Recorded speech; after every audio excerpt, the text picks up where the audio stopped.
The following is a Hoop Ball presentation. Hoop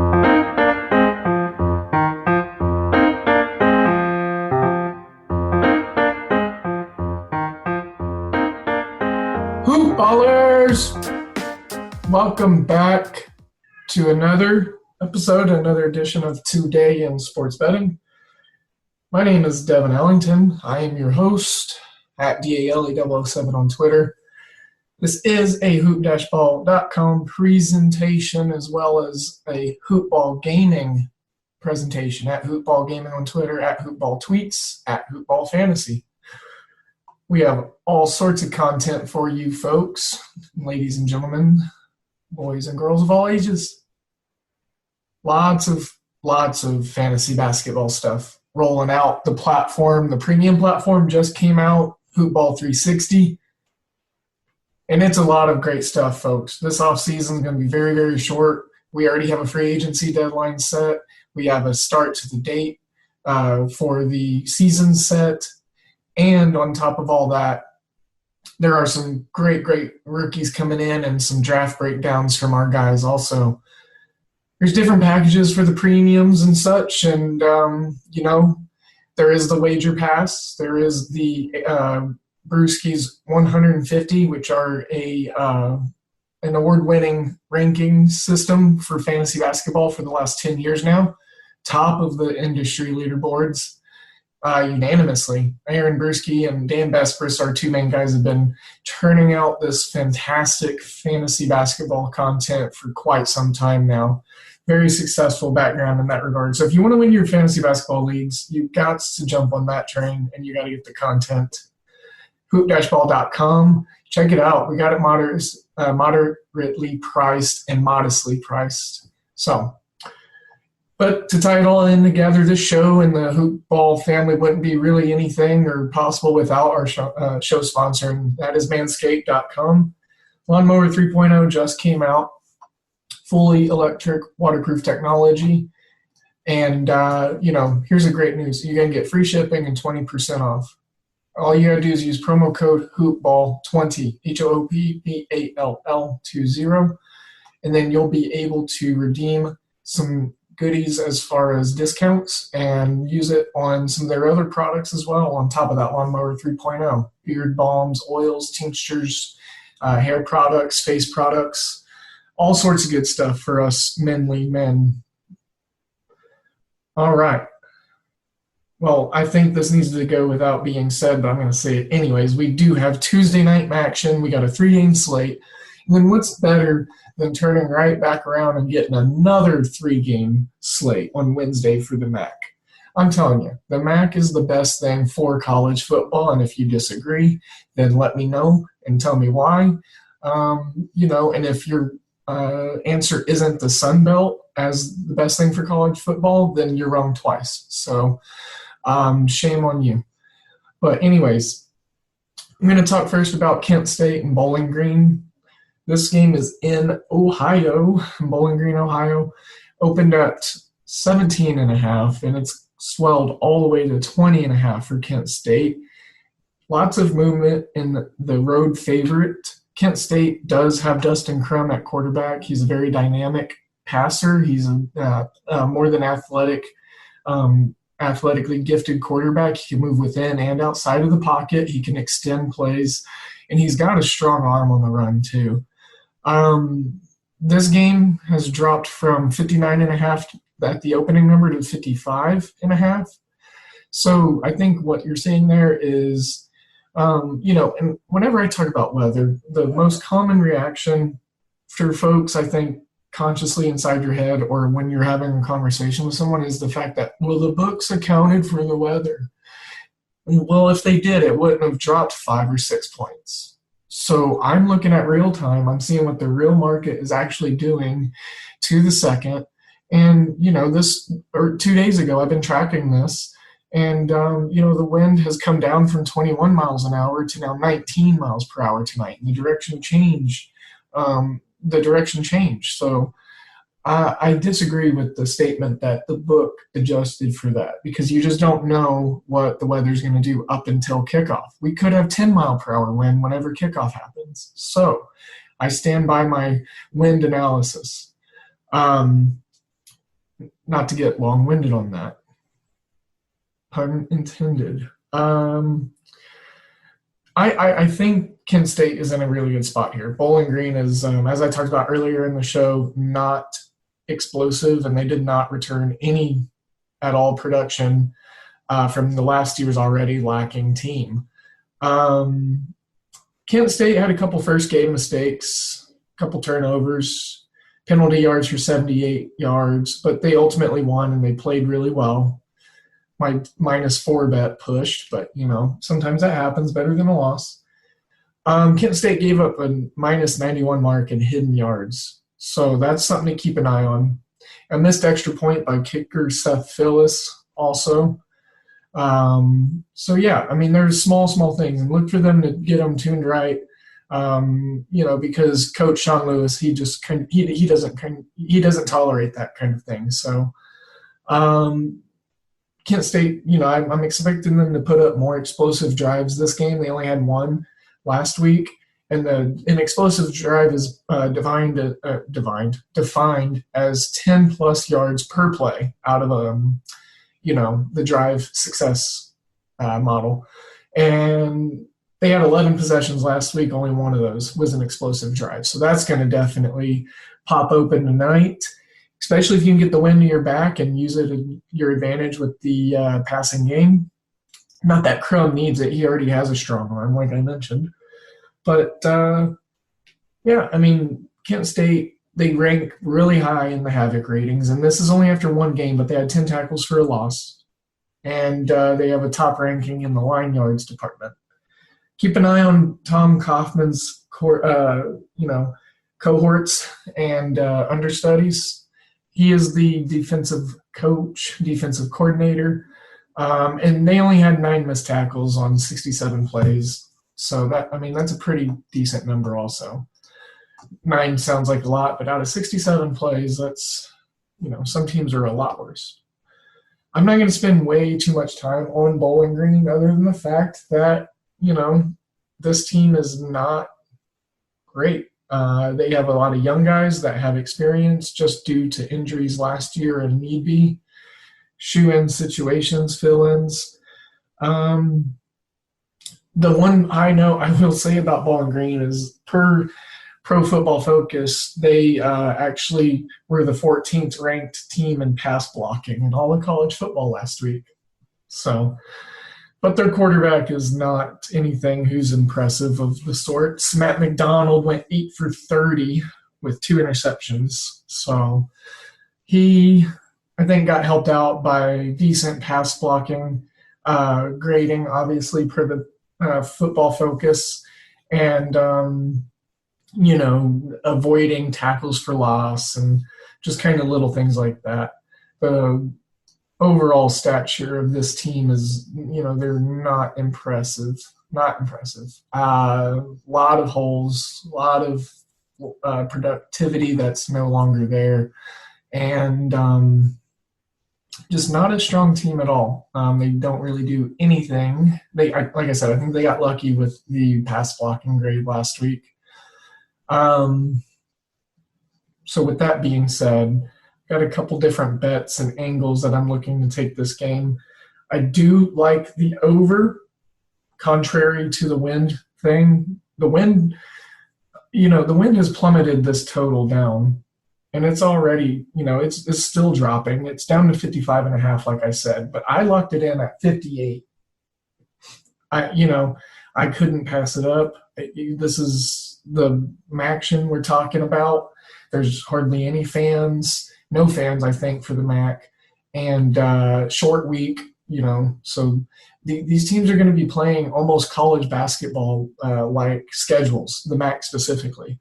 So that's going to hurt the defenses more than it does the offenses. And then when you got Crum in there and his main guy, Isaiah McCoy, to throw to, it's just hard to, not take the points or take the over. And then I also like the team total over in the first half for Kent State, and that's 20.5.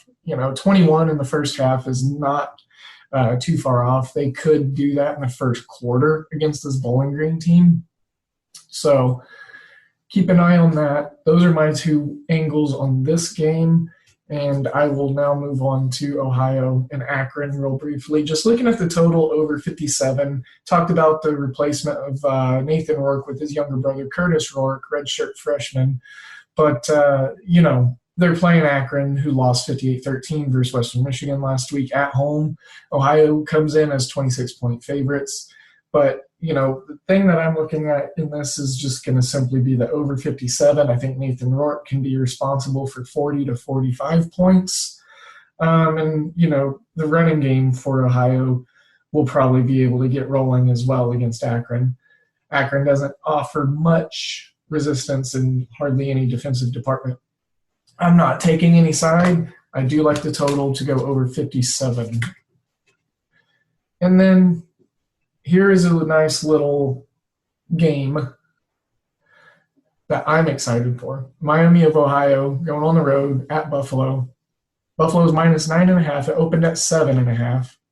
It's gone all the way up to 10 now. I'm not sure if it's hit 10.5. Maybe it has in some spots. I doubt it's hit 11. But actually, no, it looks like it came back down to 9.5. Or I'm sorry, it's come back down to 7. What is going on with this line? That is just interesting. Anyways, opened 9.5, got up to 10, went down to 7.5, went back up, got down to 7.5 again. That is kind of interesting there. But nonetheless, I'm sticking with what I originally wrote up and put on hoop-ball.com in my Wager Pass article, as well as the MAC breakdown for tonight. And the thing is, Miami's got this perception, and I think I could explain the market move here. I think people are starting to realize and remember that Miami of Ohio won the MAC last year. And that alone is attracting some money, some public money. And then with that being said, I believe they aren't aware of the fact that quarterback for Miami of Ohio, Brett Gabbert, returning sophomore, their starter from last year, MAC freshman of the year, younger brother of Blaine Gabbert of the Tampa Bay Buccaneers.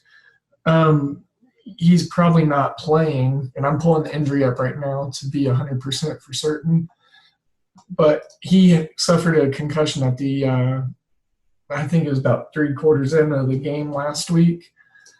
So he is still listed as questionable, hasn't been updated for today, but with a concussion and on a short week, I'm going to go ahead and say he's probably out. But, A.J. Mayer came in and filled in nicely. So, look for that. But ultimately, this Buffalo defense is the class of the MAC, and they are, projected and favored to win this whole conference. They have some phenomenal playmakers on defense. They also have, some advantages as far as the Redhawks of Miami of Ohio being down, some major guys. They're down a tight end. They're down their 2 top running backs who, are featured in this offense. They started the year without Mac Hippenheimer, who was a returning wide receiver for them. They're losing depth on the offensive side of the ball, and against a strong Buffalo defense, I think that's going to be very advantageous for the Bulls. So I'd like to keep an eye on cornerback Ali Abbas for the Buffalo Bulls defense. He's listed as questionable still, and then stud defensive end Taylor Riggins. They got Taylor Riggins on one side, and they got Mr. Kuntz on the other side. They're very dynamic pass rushers that can bend and turn and cut in, and they got bull rush moves. So they can kind of do it all. Long arms, they can extend the offensive lineman and just push them back and, collapse the pocket from two different sides or two different spots. They win a lot of line yards and have a strong power success rate on defense because of those guys single-handedly. And the coverage they get in the back end by Ali Abbas and Apri Washington. Apri Washington, he was actually already ruled out, so that kind of stinks. But if Ali Abbas plays, which he, it's kind of unclear as far as what his injury was. It says he didn't play last game with an unspecified specified injury. So without the beat reporters being able to get on these campuses and in front of the coaches and stuff, it's hard to get some of the specifics. But beat reporters are working as hard as anyone this year trying to get this information out to us. So with that being said, Buffalo minus 9.5 is where I am going on this one. It's something that I really, really have a good confidence rating on. Probably gonna, put more than one unit on this and see how the Bulls handle business. The short-handed Miami of Ohio team is they're just not going to be able to move the ball, in my opinion. And, like I said, Buffalo's favored to win the MAC, so this would be a good win for them, beating the defending champ. So some other early college football lines that I've already played. I saw the Florida Atlantic and Florida International line at 43.5, the total. So I went ahead and nabbed the under, and I'll tell you why. Florida International scored – well, let's start with how inefficient both teams are. Florida International scored 10 points against the FCS Jacksonville State team, and they lost that game. So I've talked about it once or twice on the podcast, but I thought it was worth reiteration.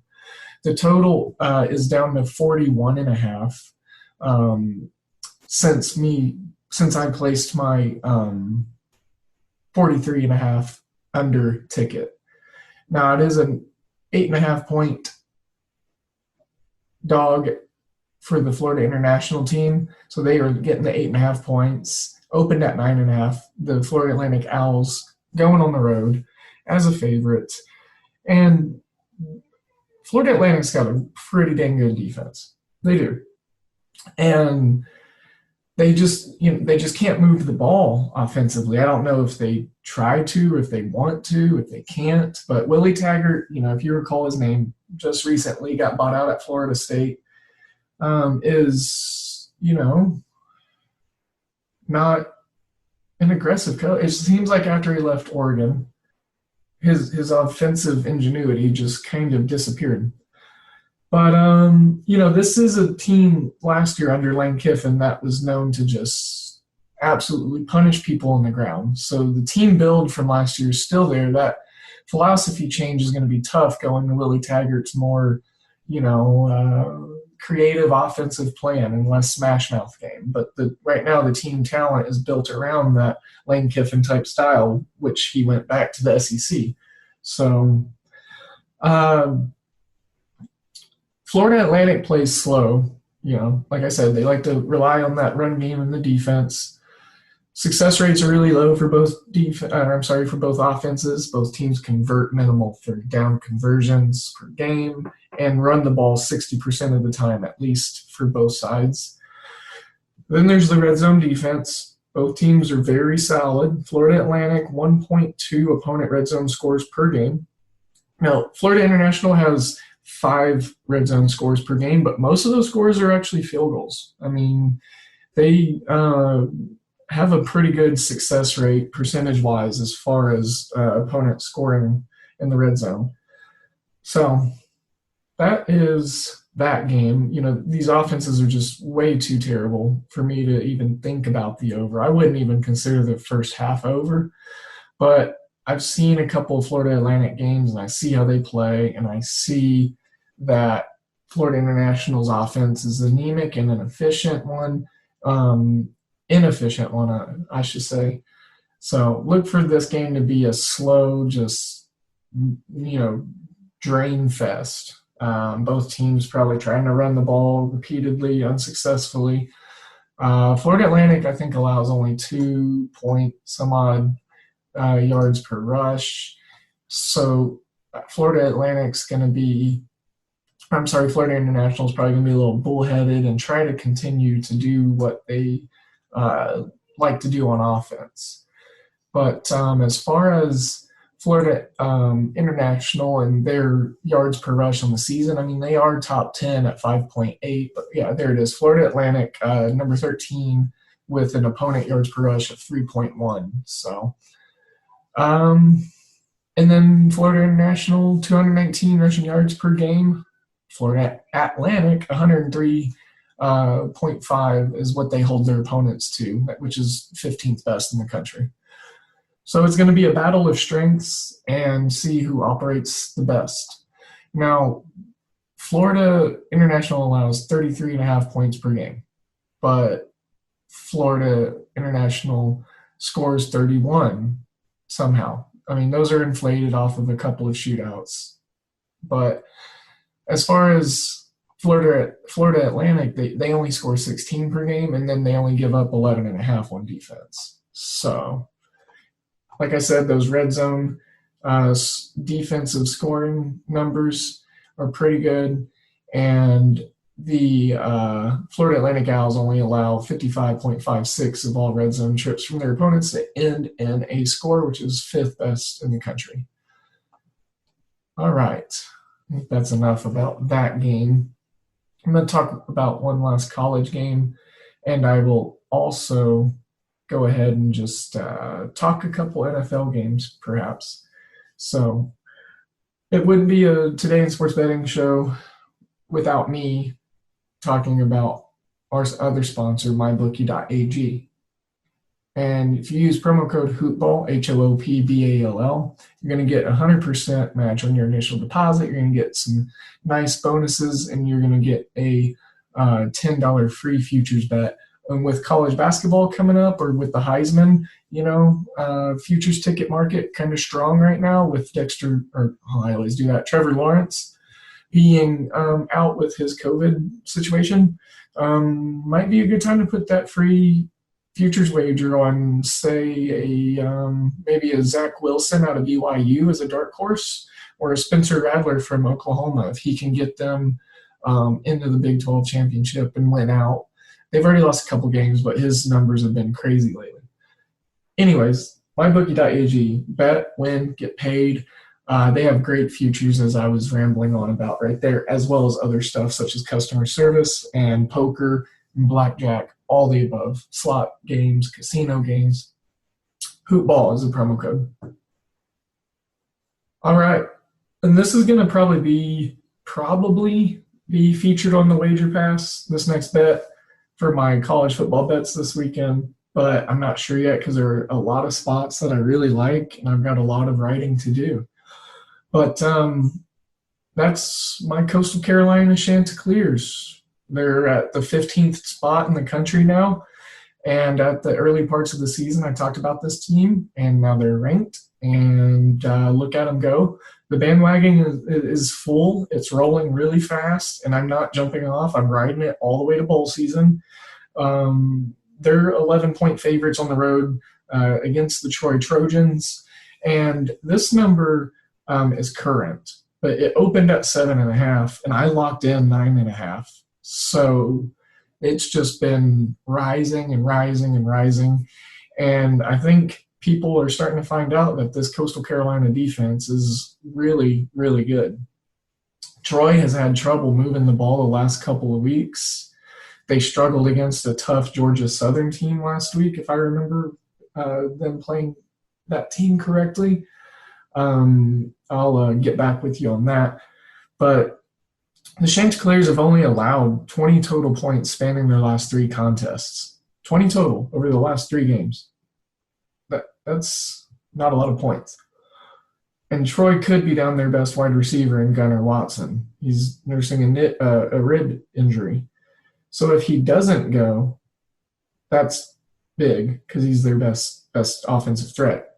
But if he does go, he's still going to be, The rib injuries stink. I've bruised one once, and that's it. So I couldn't imagine playing football and doing all that stuff. And then also in the last 3 games, Coastal Carolina's given up an opponent third down conversion percentage of only 13.89.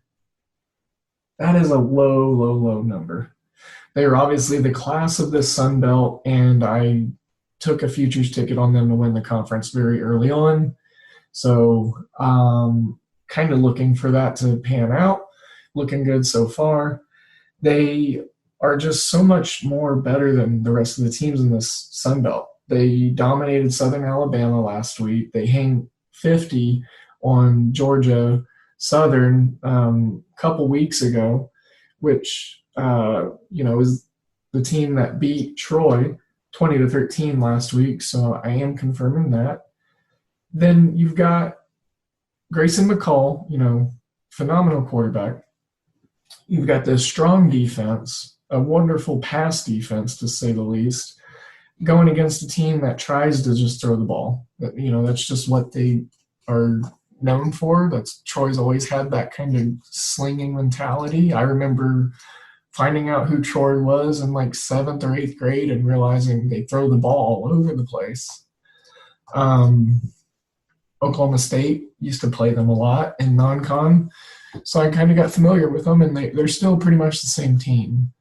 On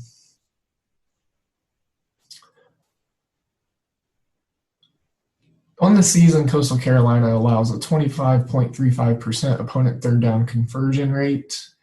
They only give up 2.245 points per play. And on offense, they churn 6.2 yards per play. They've got 3 running backs led by Maribel. Then they also got a couple of other guys. And let me pull up their rushing stats right now in front of my face. But it's 3 guys. You got Torrance Maribel, 98 carries, 370 yards, 5 scores. Then you also got Grayson McCall, who's carried the ball 56 times for 271 and 4 scores. Then you got Reese White and Shamari Jones. Reese White, 48 carries, 300 yards, 3 scores. Then you got Shamari Jones with 53 carries, 268 and 3 scores.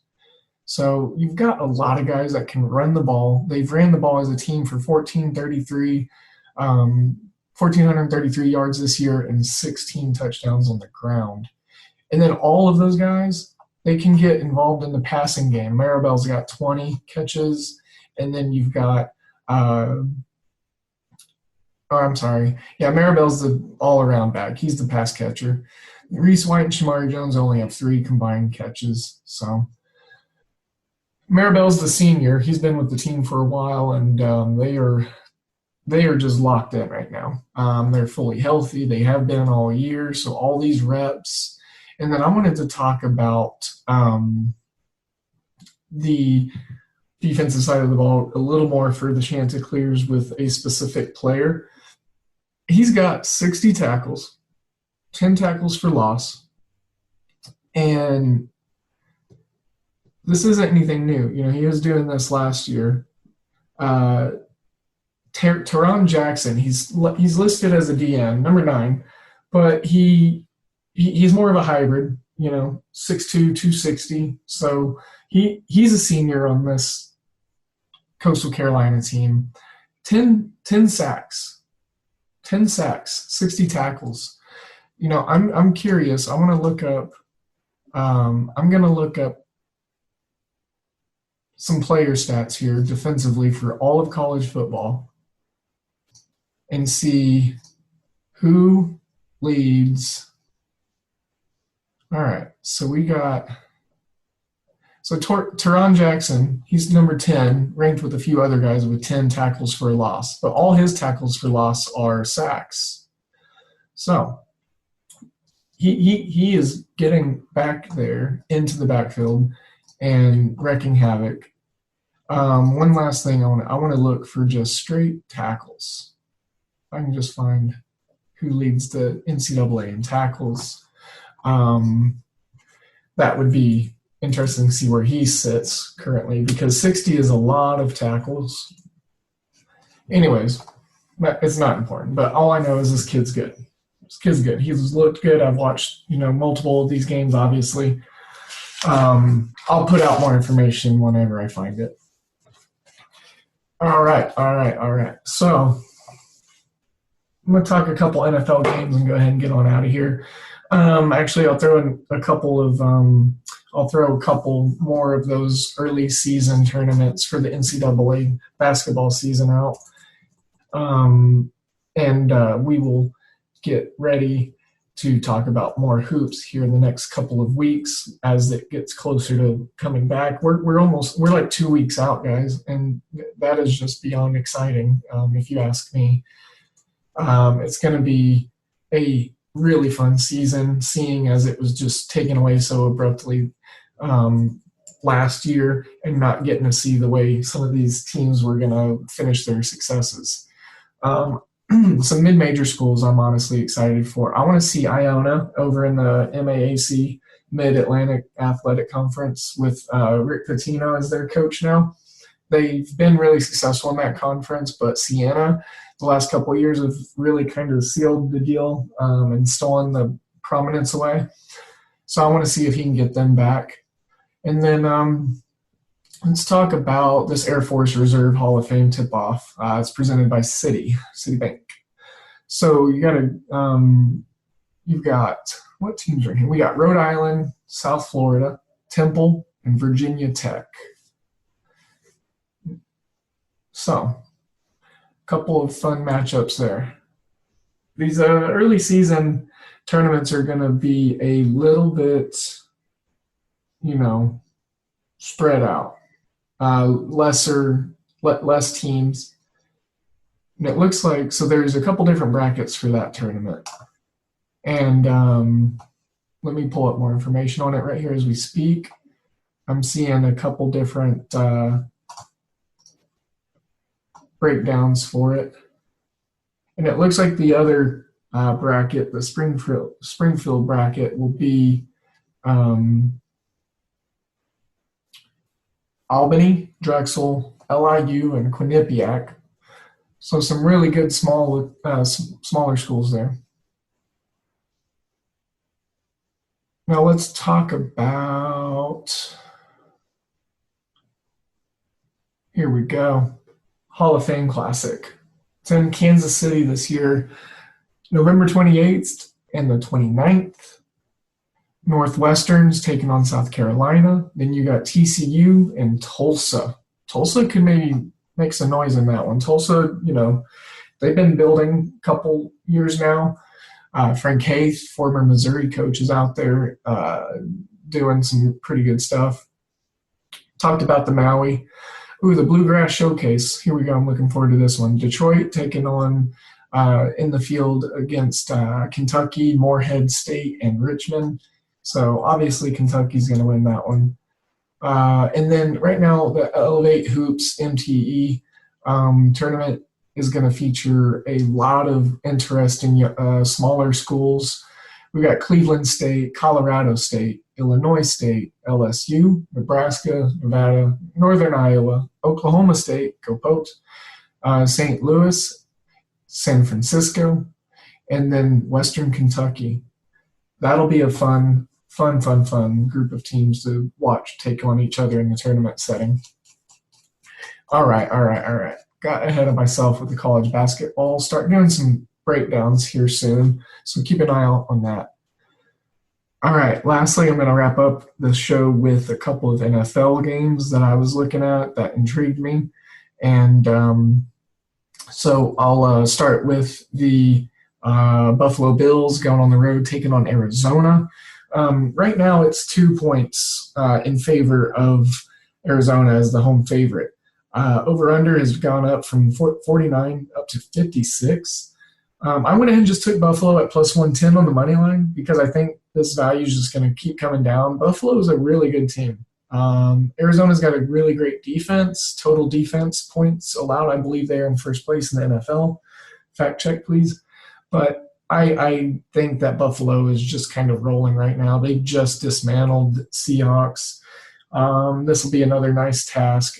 It'll be a good win, and I have a futures ticket on their team wins, so need them to get over 9. Denver, Las Vegas, over 51.5.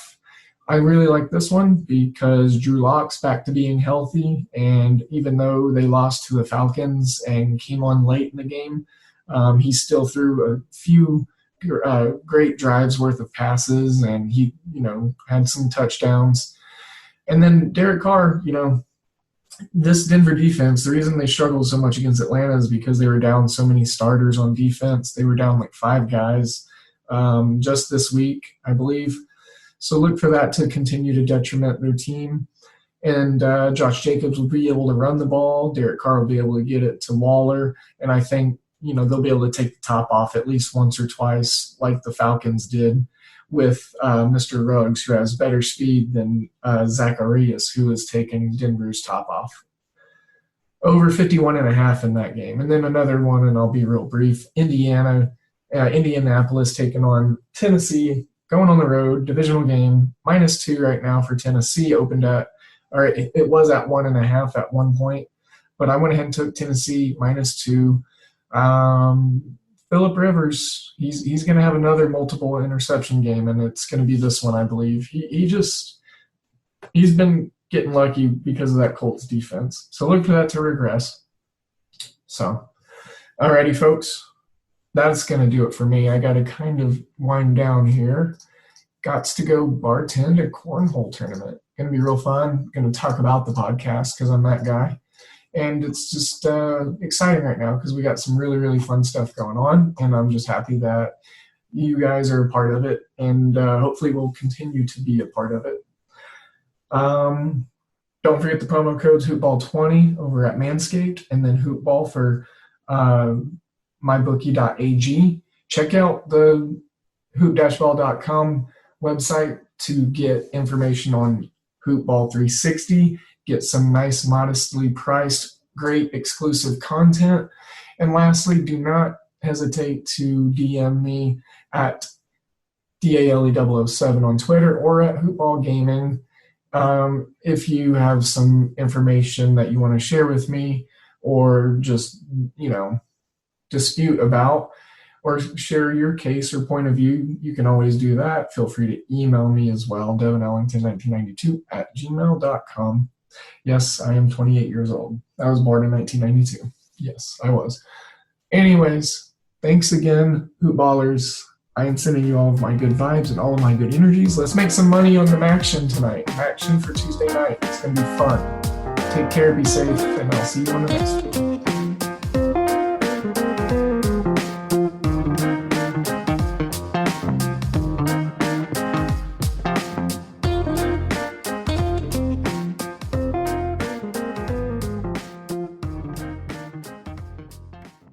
This has been a Hoop Ball presentation.